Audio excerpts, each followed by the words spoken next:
Okay, we are back and we're starting lesson 5, which is all about communication. So remember, when you're teaching remotely, you're still teaching.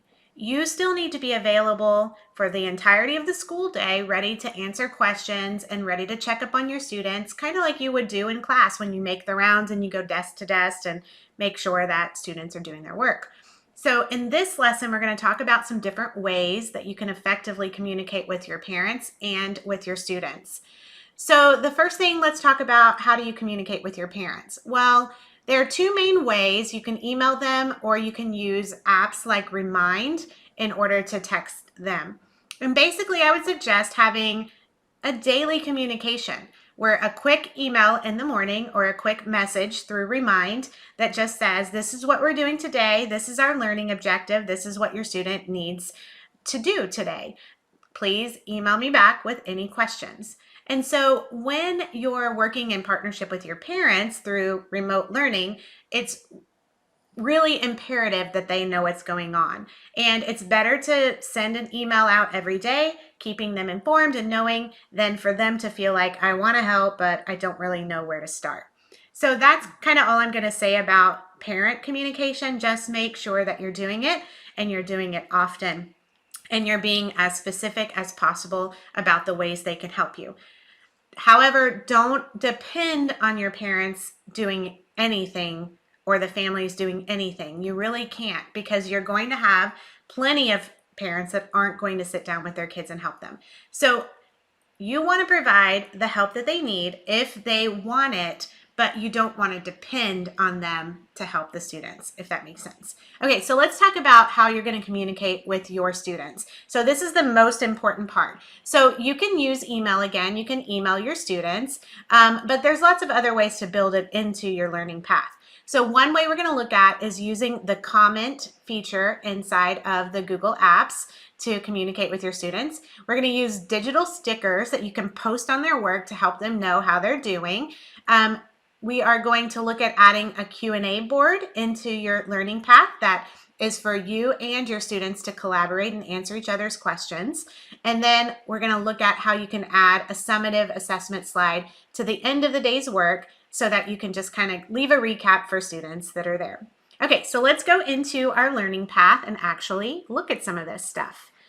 The first thing I'm going to do is talk about the comment feature. So here we're on this slide where students were supposed to learn, and now we're going to engage them with some personal comments. So in order to do that, I'm just going to click Insert, and I'm going to go down to Comment. Over here on the side, it's going to open up a little text box where we can start a chat. So I'm just going to ask them a question.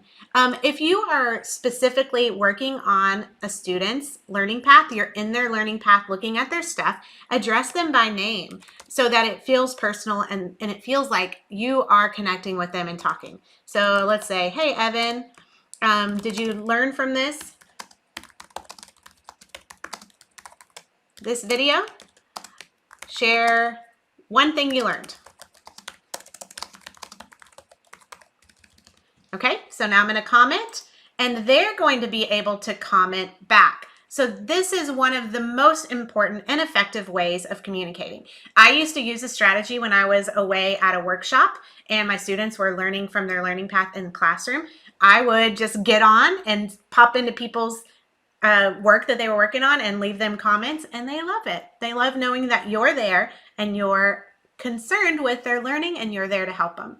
So that is one thing that you can do. Make sure that you're using the comment features and you're using it all the time. It's just like texting them.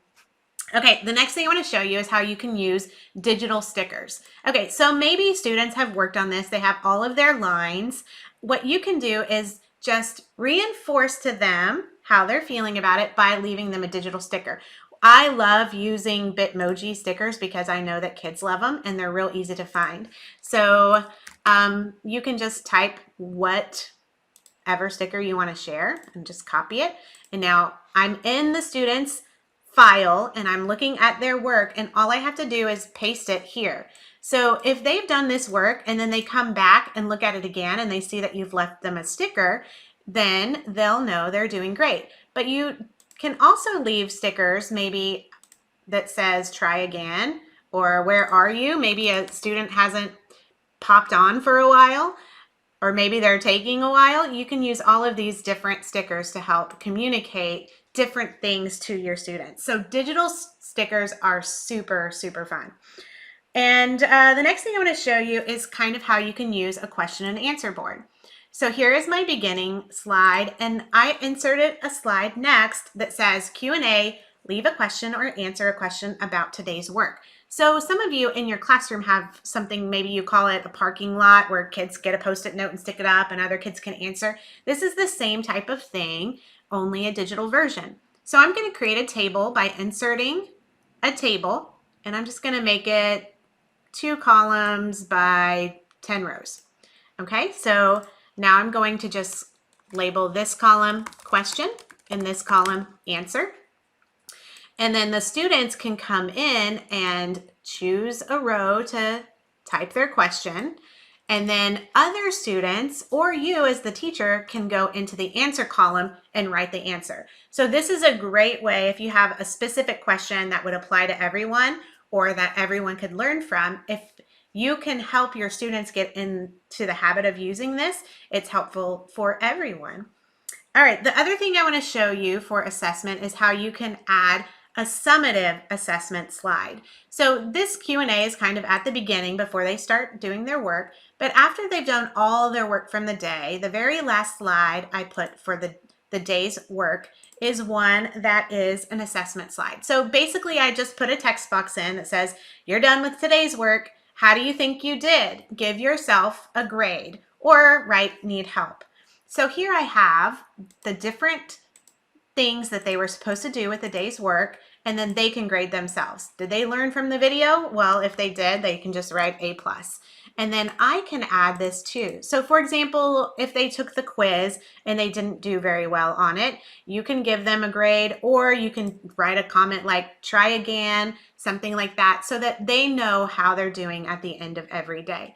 So these are just some quick and simple ways that you can build communication into your learning path. The most important thing is just to remember that communication is vital. This isn't something that you give to the students like a packet and you say, bring it back in a week. Remote learning requires you to teach. It just requires you to teach remotely. That means you're asking questions, you're answering questions, you are providing reflective strategies for students to think about their own learning. All of the things that you do in your own classroom, you have to do as well with remote learning. And using some of these strategies makes that communication possible. Okay, so the next thing that we're going to talk about in our last lesson that we're going to move to is going to be about facilitating. How do you take all this planning and all of this structuring and all of this work that you've done, and how do you get it to the students and get it back from the students and all of that?